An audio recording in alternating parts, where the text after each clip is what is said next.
Welcome to this explainer. We usually think of theater as just, well, entertainment, right?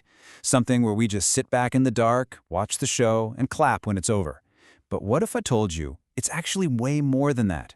It's literally a profound pathway that takes us from deep self-discovery all the way to real-world social impact. Seriously. So let's dive right into this. We're going to explore how the art of the stage transforms not just the actors up there, but entire communities.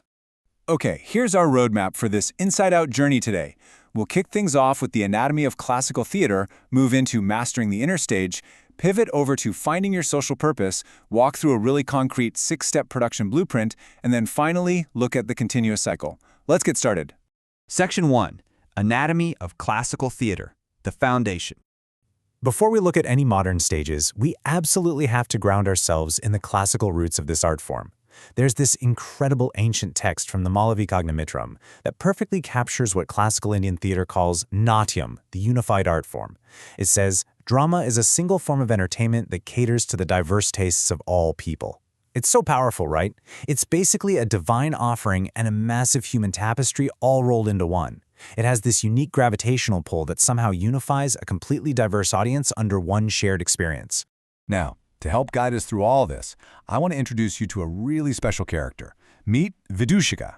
He's the clever, witty companion from classical Indian theater who brings, a ton of laughter and insight to everything he touches. And Vidushika teaches us a super foundational lesson. Before you can build some massive production with crazy lights and sets, every actor first has to master the fundamental tools of their own body and mind. Basically, you can't direct others until you can direct yourself. Section 2. Mastering the Inner Stage. Tools, Emotions, and Mindset. This brings us to the inner work. Because the most complex stage an actor will ever perform on isn't made of wood, it's actually the one inside their own head. Think of the actor's toolkit like a giant puzzle with 4 main pieces. We're balancing cognitive imagination against physical execution. On the cognitive side, you've got improvisation, which is thinking on your feet, and story building, which takes real structure and teamwork. Then, on the physical side, you have expression and voice to get your intent across, plus body language. And body language is huge, because it tells the audience exactly who you are before you even utter a single word.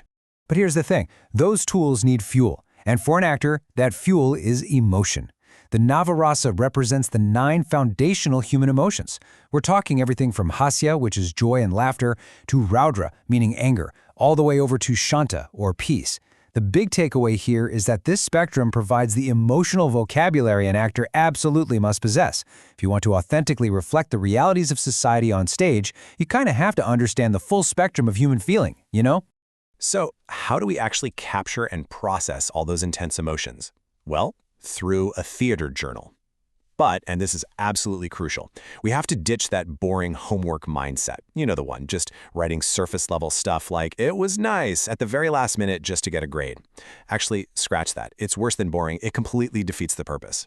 Instead, we need to cultivate the artist's mindset. This is all about writing down honest feelings, reflecting deeply on why something actually mattered, and seeing challenges as a chance to grow. A journal is definitely not a chore. It's a vital, disciplined practice of artistic self-discovery. Section 3. Finding your social purpose, the pivot. So once we've mastered that inner stage, we hit a major pivot point. We have to start asking ourselves, how do we use these finely tuned internal tools to actually impact the real world? There's a great quote that says, theater thrives on exploration, interpretation, and imagination. When we create with purpose, our art becomes relevant, impactful, and transformative. This is the bridge, my friends. This is exactly where your personal skill set transforms into a broader social responsibility. Purposeful art really rests on 3 solid pillars. Number 1, building empathy by truly understanding diverse perspectives. Number 2, raising awareness by holding a mirror up to the real concerns of society. And number 3, fostering citizenship through thoughtful, responsible participation. It's almost like magic. Theater literally turns raw internal empathy into active, responsible citizenship. Section 4. The 6-step production blueprint, from observation to staging. We know our purpose, so now let's actually get to work. We're diving into the highly collaborative, logistical, and honestly, super energetic process of putting a play together. This six-step blueprint is how a team takes abstract ideas and meticulously constructs a unified performance. We go from defining the focus to gathering research, analyzing themes, building stories, crafting the design, and finally, the team production. Let's break these down real quick. Phase 1 tackles those first 2 steps, establishing your identity and gathering reality. First up, you form your team. Give yourselves some unique energy. Pick a name, design a logo, figure out your collective purpose. Then, you step out into the real world. You're gathering reality through surveys, conducting deep emotional interviews, and just doing pure observation. You watch how people naturally behave in markets or schools to capture authentic speech and gestures. Then, in phase 2, you bring all those raw field notes back to the lab. Your team essentially becomes a group of detectives. You analyze the responses together, like what emotions kept popping up, what surprised us. From there, you turn that raw info into stories. You pick 3 key moments that highlight your core ideas, and you make sure to build a solid beginning, middle, and end using improvisation to flesh out the script. Next up is phase 3, the craft of design. And guys, pure imagination is literally your biggest asset here. You don't need some massive budget or expensive infrastructure. You can transform a regular school corridor or a playground into a lush forest or a high-stakes courtroom. This phase is where the script, the physical space, the visuals, and the backstage collaboration all come together.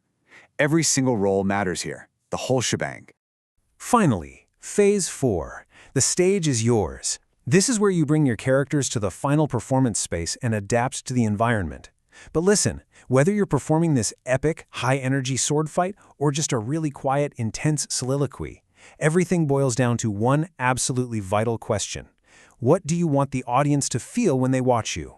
It all comes back to that intended emotional impact. Section 5. The continuous cycle, artistic and civic growth.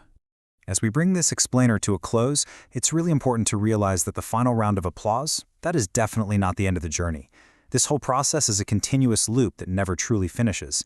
We start with the self, doing that inner work, mastering the Navarrasa and our actor's toolkit, writing in our journals. Then we move outward to society, observing life, building empathy. And finally, we bring it all to the stage for collective action. Through this infinite cycle, theater becomes this incredible pathway to becoming truly aware, responsible citizens. So you've got the tools. You understand the inner stage and the blueprint for the outer stage. I want to leave you with this final provocative thought to carry with you today. Look around. What story does your community need you to stage?